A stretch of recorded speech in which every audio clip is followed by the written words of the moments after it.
Welcome to this Energy Awareness course, which has been developed by the Energy Managers Association. Section 2. The link between energy consumption and usage.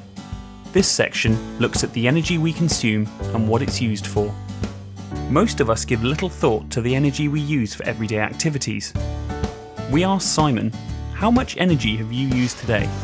I've hardly used any energy. All I've done is come to work. Simon and his partner Anna may be surprised by the amount of energy they've used.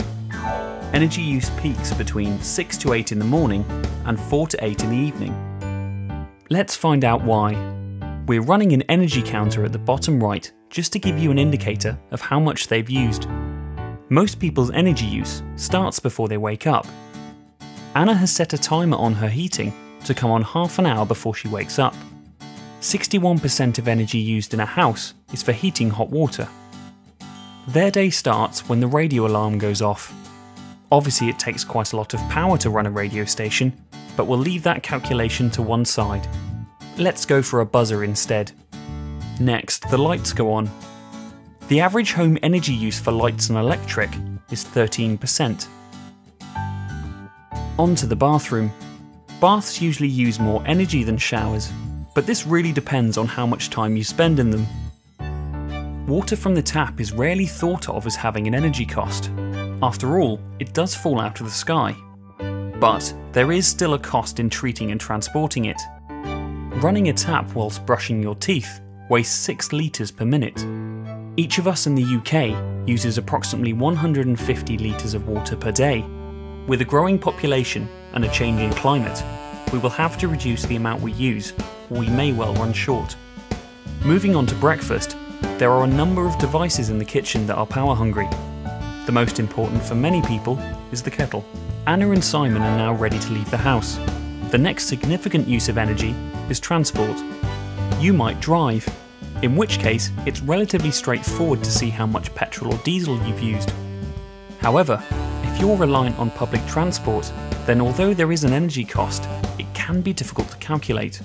The domestic sector accounts for approximately 66% of transport consumption. Simon and Anna have now made it safely to work, and so their carbon counter should stop here. Well, not entirely. Energy is needed to heat or cool the office before the working day starts, as well as the energy needed to heat water and run the computers or machinery. Each employee is therefore responsible for a part of the energy used in the workplace, and therefore the carbon emissions. Everything they do in the office increases the energy used. So what energy is used in the office, and could you control its use? There may be a number of things you can do, which we will cover in section 4. If your office has a thermostat, this can use a lot of energy. Most buildings are set at 21 degrees. If you walk into the office cold, don't put the heating up, as it will make everybody too hot, and they will then turn it down, which will make everybody too cold. The building has to work hard to change the temperature. One point worth remembering is that cooling a building can cost as much or more than heating it. The cool air does have a carbon cost. In winter, you wouldn't leave the window open, but people often do in summer. The air conditioning works only if the building is sealed. If you have the aircon on in your car, you wouldn't leave the window open, because it wouldn't work.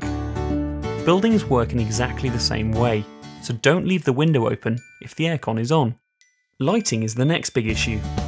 Most people see lighting as someone else's problem. Asking who is in control and being able to switch off, say when you're the last person leaving the office, could save a lot of energy. We often complain about buildings with all the lights left on, but who questions whether they could be responsible for turning them off? One question you could ask is, why are the lights on when you enter an empty room?